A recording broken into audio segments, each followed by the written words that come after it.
श्री सद्गुरु महाराज की जय। श्री सद्गुरु महाराज की जय।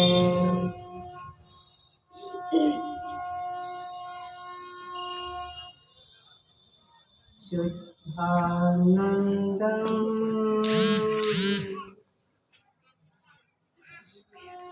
सहज शुभ्रं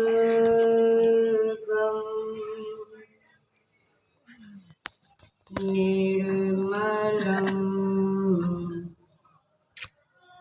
दिव्यमूर्तिं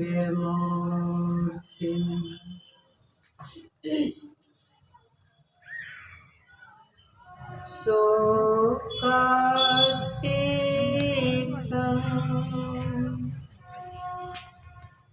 परम सरलं शिष्यवृन्दे रक्षयामि। नित्यं सत्यं कमलसदृशं त्रैगुणातीतं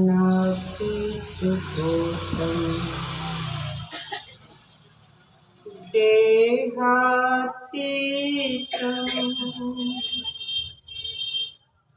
अभयानोकं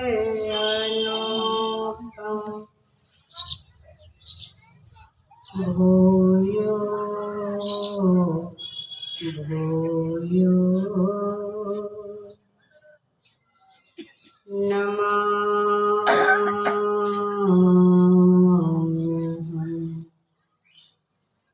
भूयो भूयो नमाम्यहम्।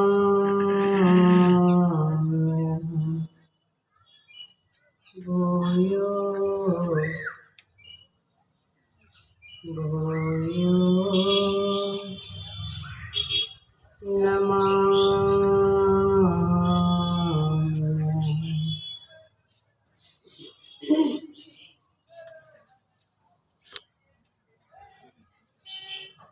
सम्माननीय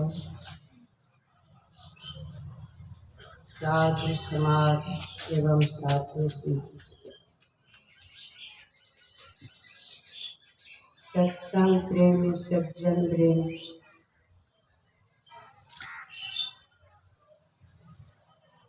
धर्मशिला माताओं तथा भक्तिमती बहनों, प्यारे बच्चों, आप लोग जीवन के सर्वश्रेष्ठ कार्य करने हेतु यत्र तत्र से इस सत्संग स्थल पर उपस्थित हुए।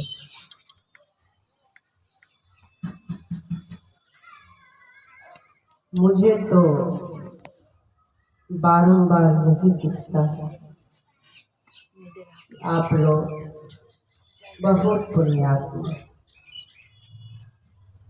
पुण्य प्रकाष्ठा पर है, इसीलिए इस स्थल पर ऐसा कुछ नहीं दिखता है। संसारिक वस्तु कुछ मिल रहा है, क्या मिल रहा है?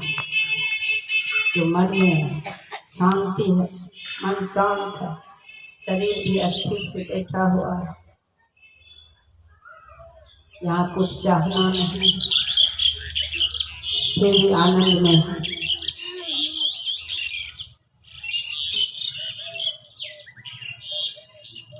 पूर्ण प्रकाष्ठा पर है, इसीलिए यहाँ से जो आभा निकल रही है वह आभा आप सबों में समा रहा है। आपके अंग प्रत्यंग में यहाँ की आभा समाती जा रही है। आँख से जो देख रहा है, देख रहे हैं, आँख से अमृत पान कर, यही अमृत है। इस आँख से कुछ देखने योग्य अगर संसार में है तो सद्गुरु है। श्री सद्गुरु महाराज की जय। सद्गुरु अमृत है, वो अमृत है, वो हमारी आत्मा है, वो परमात्मा है। ज्ञान कहे अज्ञान बिनु, तन बिनु कहे प्रकाश, निर्गुण कहे जो सगुण बिनु, सो गुरु तुलसीदास। ऐसे सद्गुरु है हमारे।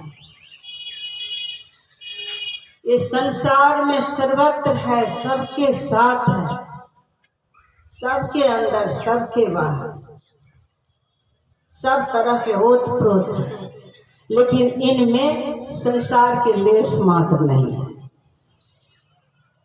ये ऐसे है, इनके एक एक वचन जो है अमृत है। इस अमृत का पान करेंगे तो आप भी अमृत स्वरूप ही बन जाएंगे, आप भी अमृत बन जाएंगे। इस कान से जो इनकी वचन सुन रहे हैं, इन्हीं की संपदा है। इस हार मांस में वो सामर्थ्य नहीं है। यह हार मांस तो गल जाएगा, सड़ जाएगा, जल जाएगा। इन्हीं की संपदा कोई दे सकते हैं।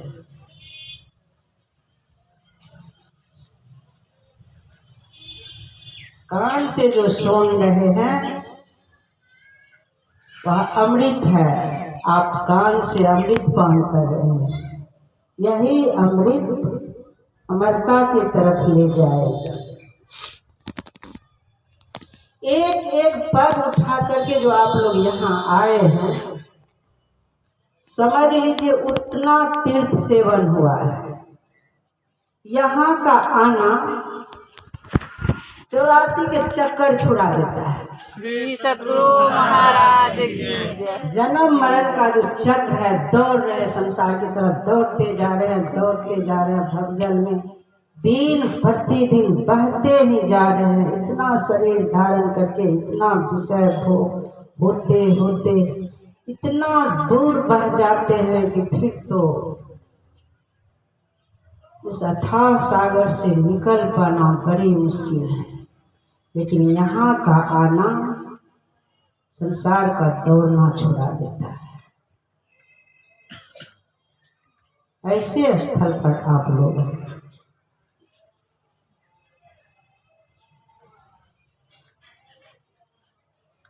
यहाँ के लिए समय दान देना संसार पर विजय प्राप्त करा देता है। श्री सद्गुरु महाराज की संसार पर विजय प्राप्त करते हैं। श्री सद्गुरु महाराज की। आप लोग वास्तव में बहुत भाग्यवान हैं। मानव शरीर का उपयोग कर रहे हैं, सदुपयोग कर रहे हैं। एक राजा था, उस राजा को 4 रानियां थी। पहली रानी से राजा कोई मतलब नहीं रखते थे, दूसरी रानी से थोड़ा बहुत मतलब रखते थे, तीसरी रानी से भी उतना मतलब नहीं, छोटी रानी से बहुत प्यार करते थे, बहुत प्यार करते। जब राजा को खतरनाक रोग हो गया, डॉक्टर जवाब दे दिया, तब राजा साहब कहते हैं, रानी मैं जीवन भर तुमको बहुत प्यार किया,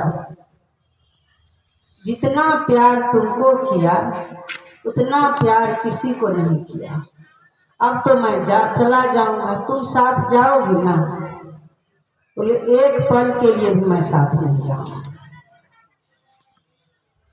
छोटी रानी है, यही शरीर, जिस शरीर के लिए सजाने के लिए, संवारने के लिए, उसी शरीर में या उसी से जो जुड़ा हुआ है उसमें फंसे रहते हैं दिन रात, वो साथ जाने वाला नहीं है। बहुत प्यार करते हैं सभी। स्नान करने के बाद इस बात का अनुभव मैं की हूँ, जो ध्यानी सब है यहाँ पर बहुत है, वो सब भी अनुभव किए होंगे। माथे पर पानी ढाल करके जब नहाते थे या वैसे भी नहाते थे ठंडा पानी से, और ठंडी में जैसा पानी की जरूरत होता है, नहाने के बाद ध्यानी को मन होता है तुरंत ध्यान में बैठे। लेकिन भोगी लोग स्नान के बाद इतना देर सजने संवरने में लगाते हैं, इस शरीर को सजाने में, पहनने में, और दर्पण देखते रहिए, समय गंवा देते हैं। बताइए, थोड़ा सा भी प्रेम नहीं गुरु महाराज। इस कीमती समय को व्यर्थ नहीं गंवाते हैं। इस हार मांस को निहारने में मैं ऐसे ऐसे को भी देखती हूँ, इतना ध्यान दे करके देखते रहते हैं। उतना देर आप सोचिए, जो अपने आप को निहारने लग गए, गुरु महाराज से भी सुंदर अपने आप को बनाने लग गए, उसका क्या दशा है। इनसे बढ़कर, इनसे सुंदर कोई हो सकता है। इस सुंदर से जुड़ जाइए, इस सुंदर को अपना बना लीजिए। इतना सुंदर बन जाएंगे कि भगवान राम माता सभी को कहते हैं, भामिनी कह कर के पुकारे, कह रघुपति सुन भामिनी मोर, सकल प्रकार भगति दृढ़ तोड़े। क्यों कहे, उस भगवान से वो जुड़ गए। इतना सुंदर बना लीजिए। उनका तो चरित्र का सुगंध फैलता है, उनका चरित्र व्यवहार देख करके उस सबको सुंदर लगने लगते हैं। शरीर को संवारने लगेंगे तो सब नफरत करेंगे। एक दिन ऐसा दिन आएगा, चरित्र से दुर्गंध निकलेगा। इसलिए तुरंत स्नान के बाद तुरंत ध्यान कीजिए, तुरंत ध्यान में बैठिए। मैं तड़पती थी, थोड़ा इसीलिए सुना देती हूँ, इस समय के लिए तड़पते थे। घर में तो देवी देवता के, तुलसी और के पूजा नहीं किए थे, माता पिता के घर वैसा बचपन से ज्ञान ही नहीं मिला। और जब ससुराल गए तब उधर से कहना होता था कि सबके पूजा करना पड़ेगा, किस नीच घर से आ गई है कि ना देवी देवता को मानती है, ना तुलसी की पूजा करती है, कुछ नहीं। मेरे मन में होता था, वो लोग कहते थे स्नान के बाद करने के लिए, मन में होता था कि स्नान करके तुरंत बैठे ध्यान में। और फिर आगे कार्य भी बहुत रहता है परिवार घर में।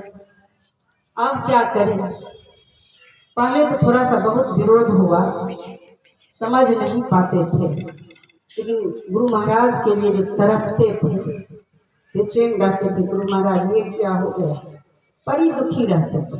तो गुरु महाराज ने इस तरह के ज्ञान दिए कि सब में तो मैं हूँ, परिवार भी खुश रहे, जो कह रहे हैं वैसा ही करो। तुलसी में भी मैं ही हूँ। इस तरह से मेरे मन में हुआ कि इसमें भी सब में गुरु महाराज हैं, इनके तरफ से प्रेरणा। ऐसा स्नान करके खूब मंत्र जाप करते हुए तुलसी जोड़ा को धोना, सब कुछ करना। और फिर जब जल देने गए मंत्र जाप करते हुए, तो तुलसी वृक्ष में गुरु महाराज प्रकट हो गए। मुस्कुराते हुए तुलसी वृक्ष में गुरु महाराज प्रकट हो गए। तो देखिए, परिवार में विरोध चल रहा है, परिवार से विरोध करके फिर भजन नहीं होगा, उसी तरह से ढलना होगा। तन लगे सबको कि मेरे साथ है, अब मन है उनके साथ, मन है अंतर्यामी के साथ, तब तो कहीं भी रहेंगे बच जाएंगे। एक पागल खाना था, अब पागल खाना में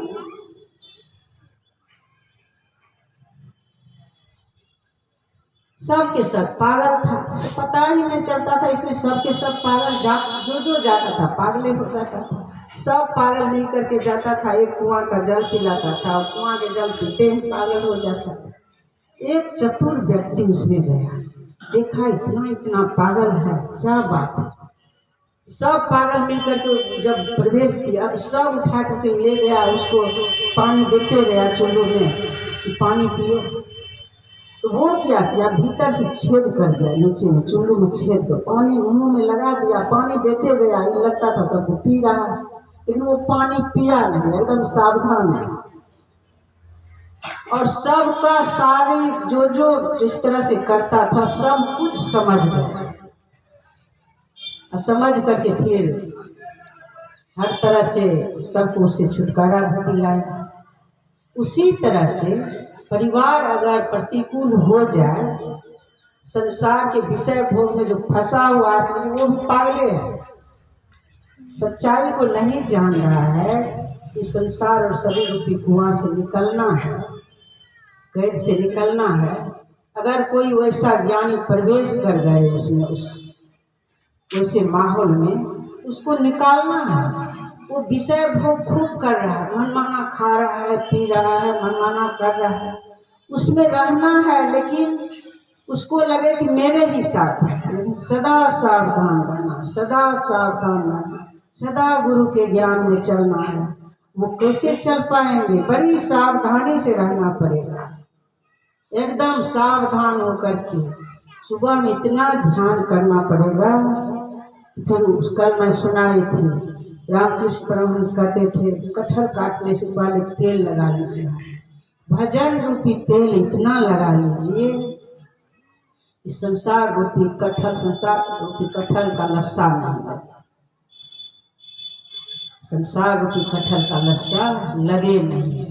संसार में रहते हुए संसार से अनासक्त रहेंगे, ज्ञान में रहेंगे, भक्ति रस से भीगे रहेंगे, ताकि किसी तरह से आप दुखी होंगे ही।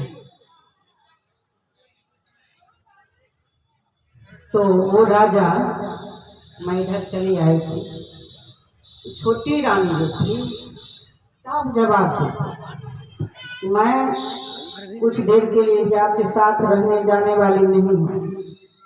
दूसरी रानी से पूछा गया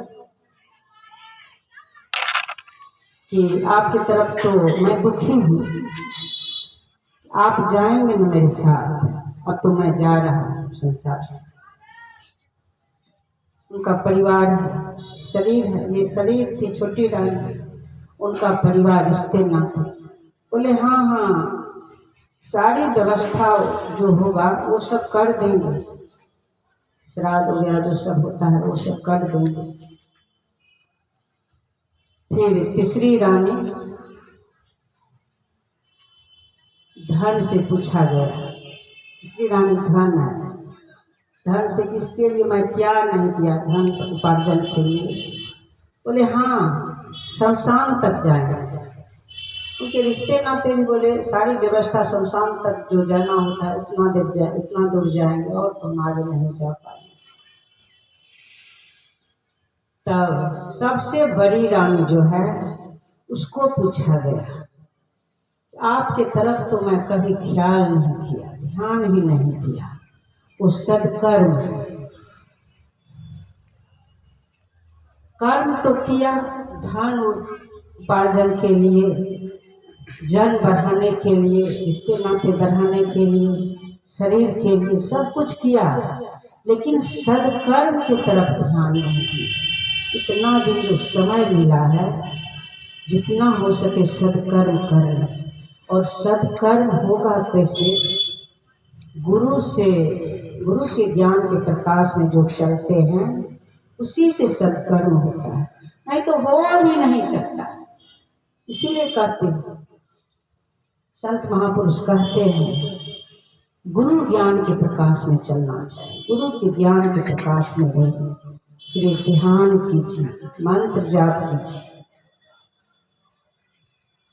वो रानी कही, मैं तो जाऊंगी, आपके साथ ही जाऊंगी, भले आप ध्यान नहीं दिए हैं, लेकिन सुख में दुख में आप जहां भी रहेंगे मैं साथ रहूंगी। देखिए, सत्संग करने से बुद्धि जो है कुबुद्धि सुबुद्धि में बदल जाती है, मन निर्मल हो जाता है। जब सुबुद्धि में बुद्धि कुबुद्धि बदल जाएगी तो उसे दुष्कर्म होगा, मन निर्मल रहे, ध्यान करेंगे। अब कल सुन रहे थे कि जीवन काल में इतना ध्यान कर लीजिए, ध्यान रूपी भजन पूंजी इतना बना लीजिए, सुखमना रूपी ऐसी बोगी में आराम से बैठ जाएगी। फिर तो चेतन रूपी ट्रेन चलेगी, गंतव्य स्थान पर पहुंचना है, परमात्मा रूपी गंतव्य स्थान पर पहुंचना है। उसके लिए भजन कर लीजिए। तो रानी बोली, मैं तो मेरे ऊपर भले ध्यान नहीं दिए, अगर मेरे तरफ ध्यान देते तो मेरे में चमक आ जाता है, फिर सुंदर कर्म सुंदर हो जाता है, मैं सुंदर हो जाती, सुंदर सुंदर कर्म होता है। लेकिन कभी ध्यान नहीं दिए, फिर भी मैं आपके साथ जाऊँ, जैसा किए हैं वैसा ही फल आपको मिलेगा। वो मिलेगा। सुन रहे थे चित्रगुप्त के बारे में। वो चित्रगुप्त वो गुप्त हैं, लेकिन आप हंस रहे हैं, किस कारण से हंस रहे हैं? वो भी तस्वीर खिंचा जा रहा है। ऐसा रील सेट है परमात्मा का, जो जो कर रहे हैं, जो सोच रहे हैं, उसका भी तस्वीर खिंचा जा रहा है। दुखी है, उसका भी तस्वीर खिंचा जा रहा है। जो जो कर्म हो रहा है, कोई देखे ना देखे, वो गुप्त रूप से सब कुछ देख रहे हैं। जैसे जैसे जीवन भर किए हैं, क्रम क्रम से सब भोगना पड़ेगा, सब एक एक कर्म का फल भोगना पड़ेगा। इसीलिए जीवन काल में सुन लेते तृष्णा के बारे में। ये तृष्णा रूपी ऊंट जो है, ऊंट को देखे हैं ना, देखे होंगे, इतना लंबा गर्दन होता है उसका। वो चाहता है और कितना न मर जाए कि बड़ा से बड़ा वृक्ष का पत्ता खाते रहे। आंधी तूफान आने पर अगर एक भी डाल, एक भी वृक्ष गिर गया गर्दन पर, तब क्या होगा? ये तृष्णा रूपी ऊंट जो है, भारी दुख में डाल देते हैं। तमोगुण वाले जो इच्छा है, उसको तो सब पकड़ लेते हैं। चोर डाकू नीच कर्म करने वाले के द्वारा जो कर्म होता है, सब समझ जाते हैं, नीच व्यक्ति। राजसी गुण वाले को भी लोग पकड़ लेते हैं। अरे अहंकार में ये जो भी दान पुण्य कर रहा है, अहंकार में होकर सब जाने, इतने बड़े दानी, यहाँ घर बना लिए, वहाँ घर बना लिए, वहाँ घर बना लिए, सब समझ रहा है तो बहुत धनवान है, इतना फैक्ट्री चल रहा है, इतने बड़े आदमी। अहंकार में चूर है, घोर अंधकार में चूर है। लेकिन सात्विक तृष्णा को पहचान कर पाना बड़ी मुश्किल है। सात्विक तृष्णा जो दिख रहा है, सात्विक है नहीं, वो अहंकार में हो रहा है। शुभ कर्म दिखावा है, वो शुभ कर्म नहीं है। वो चाहना को छोड़ करके कर्म होता, वो तब होता जब वो प्रत्यक्ष देखते। जैसे रहीम कवि को कहा गया, सीखे कहाँ रहीम जी ऐसी देनी देनी। बहुत दान करते थे, जो जो कर ऊपर करे तो नीचे नहीं। कहाँ सीखे रहीम जी ऐसा देना, कहाँ सीखे? तो रहीम जी कहते हैं, देनहार कोई और है, देत रहत दिन रहे। जो जो कर ऊपर करे तो नीचे में। इसीलिए मैं जो हाथ ऊपर होता है, इसीलिए आंख नीचे हो जाती है। देने वाले कोई और है, मैं नहीं दे रहा। ये तो उनकी कृपा है जो इस शरीर को छोड़ लिया है, उनकी कृपा है। ये तो सब खेल करा रहे हैं। आप देखेंगे इसमें ये भजन सुधा सागर से भजन है, लोग बोल देते हैं बहुत बढ़िया बढ़िया भजन है, बहुत बढ़िया बढ़िया भजन है। उसमें प्रार्थना में लिखा गया है कि जो भी हुआ है, जो भी देख रहे हैं, माता पिता की भी प्रशंसा सुनते हैं। उसमें लिखा गया है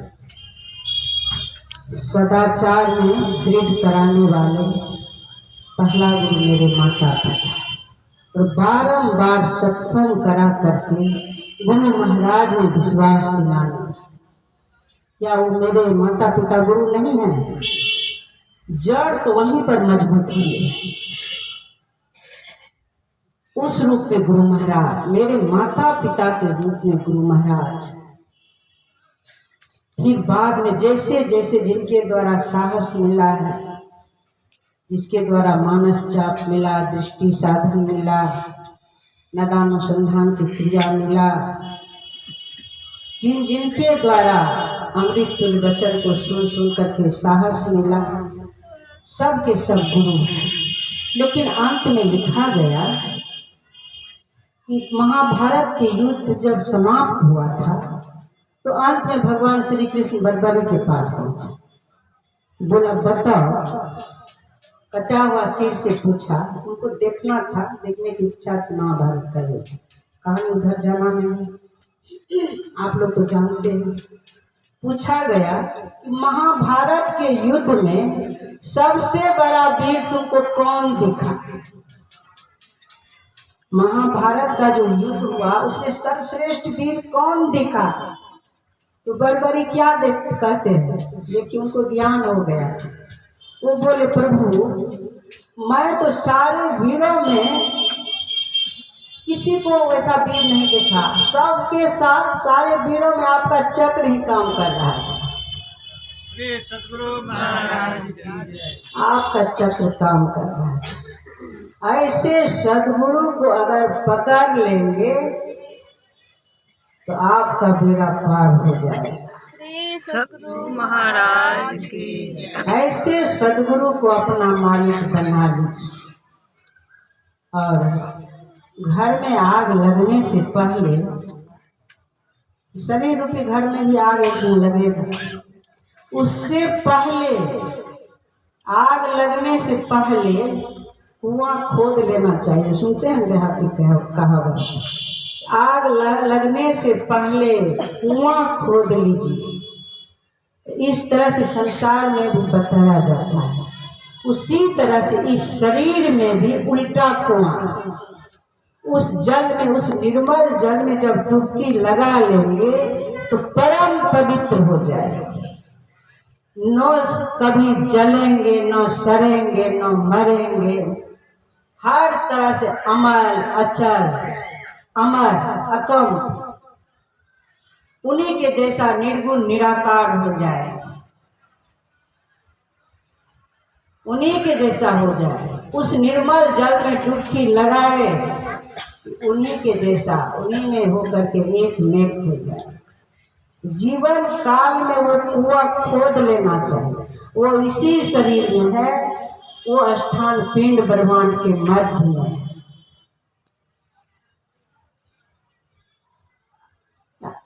और सब कोई कह दे कि भाई यहाँ कोई तांत्रिक वगैरह आजकल इस तरह से ठगता भी बहुत है, इस स्थान पर तुम्हारे घर में जो है बहुत सोना है, खोदोगे ना एकदम गुप्त रूप से खोदो, जल्दी में सोना का घड़ा है।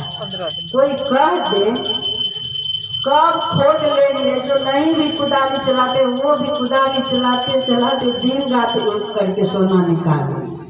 तो सोना है कि नहीं, लेकिन जरूर खोदेंगे।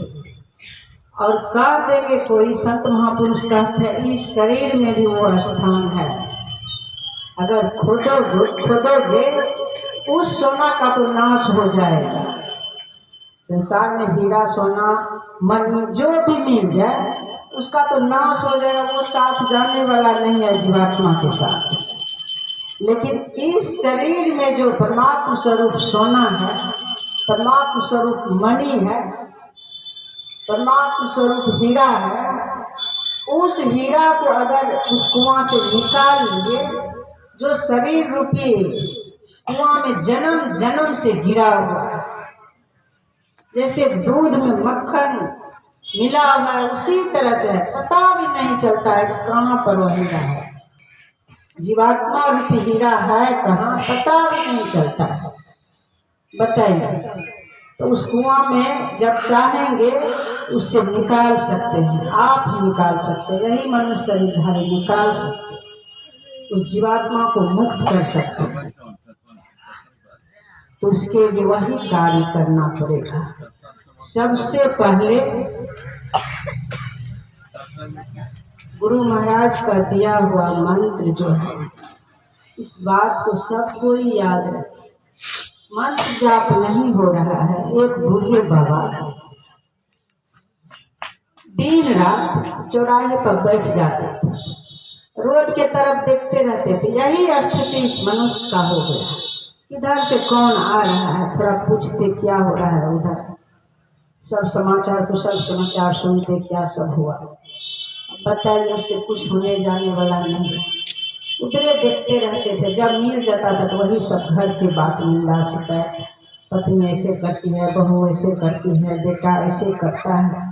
क्या करें, यही ऐसा ही समय हो गया है। कैसे सबों को शिक्षा दिया जाए, यही अभी का यही समय कलयुग है ना भाई, कलयुग है ना। यही सब आप सोचिए, उतना समय का दुरुपयोग करते, कलयुग को सतयुग में अगर बदलते, अगर उतना देर उस प्रभु के चरण को पकड़े रहते तो सारी व्यवस्था उसके लिए होती। उधर जो संसार के तरफ देख रहे हैं, जो जलने वाला है, सड़ने वाला है, दिन प्रतिदिन नाश के तरफ जा रहा है, उधर से मोड़ करके उस प्रभु के तरफ देखते तो प्रभु उसकी व्यवस्था करते। नरसिंह मेहता के बारे में सुने ना, वो उनकी व्यवस्था करते। भजन करेंगे तो सारी व्यवस्था हो, और उनसे दूर रहेंगे तो संसार का जो रूप है वो संसार दिखाएंगे। इसीलिए आप लोग जहाँ भी हैं, वो बाबा इसी तरह बड़ी दुखी थे। एक महात्मा आए, उनको भी वही सब सुनाने लगे, महात्मा को भी वही सब सुनाने लगे। महात्मा जी कहते हैं, बाबा अब समय नहीं है, आप जो है मंत्र जाप करते रहिए, हर समय मंत्र जाप। बोले होता ही नहीं है, कैसे मंत्र जाप करें, अब होता ही नहीं है। बोले देखिए, घर में अब दीवार की तरफ देखिए, संसार की तरफ नहीं देखिए, घर में बैठे एक तस्वीर लगा लीजिए गुरु महाराज के सामने, पूंजी बना लीजिए, अंतिम में भी पूंजी बना लीजिए, नहीं तो भारी दुर्गति में चले जाएंगे। और वहां बैठ के मंत्र जाप से नहीं होता है।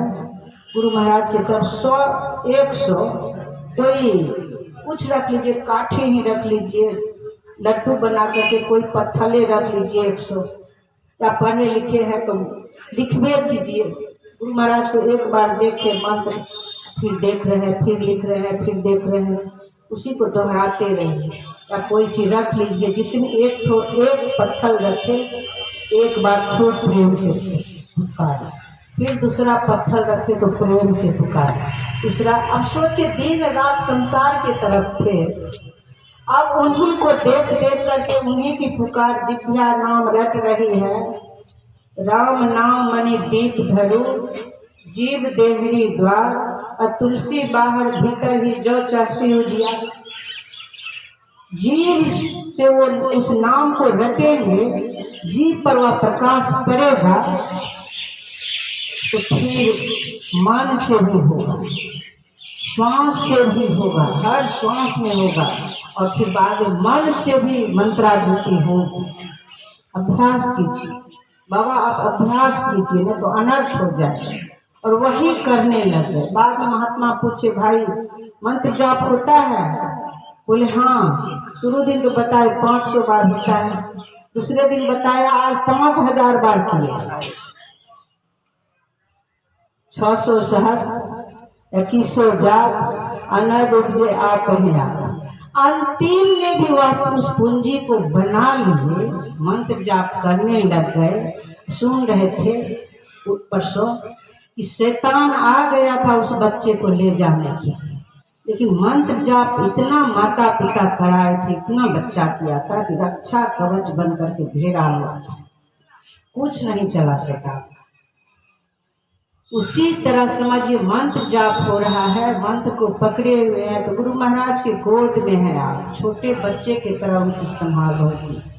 और अगर उस आत्मा को खींच करके ले भी जाएंगे, आत्मा को यमदूत नहीं ले जाएगा, गुरु महाराज के ही कोई भक्त ले जाए जो सूक्ष्म लोक में है, उनके साथ हो जाएंगे। मंत्र को पकड़े हुए हैं तो कहाँ कैसे जाएंगे? और गुरु महाराज जहाँ भी रहेंगे वो गुरु महाराज के गोद में ही रहेंगे, गुरु महाराज के ही गोद।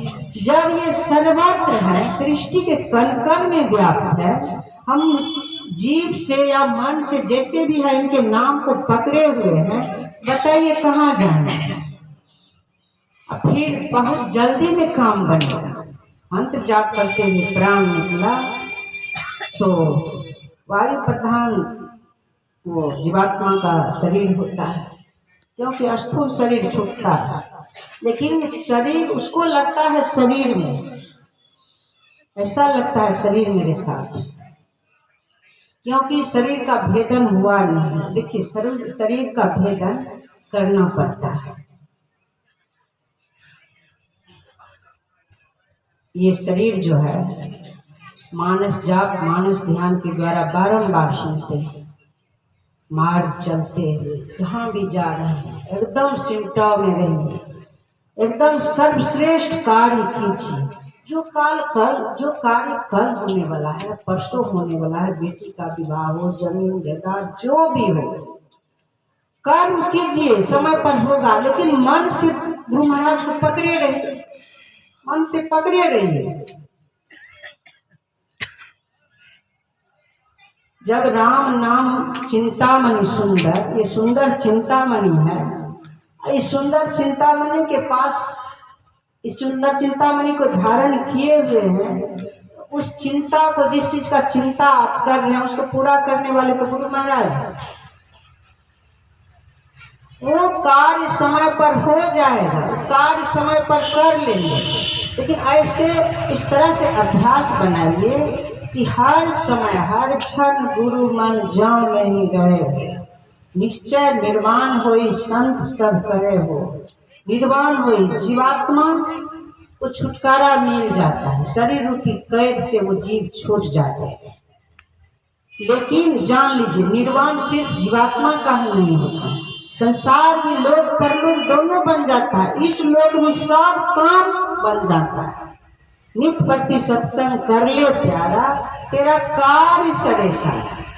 जो कार्य है, जो कार्य, इस कार्य को करने से आपका कल्याण होगा, वह कार्य गुरु महाराज अवश्य पूरा करते हैं। जिस कार्य को करने से आगे आपके जीवन में दुख आएगी, उसके लिए झटका देते हैं।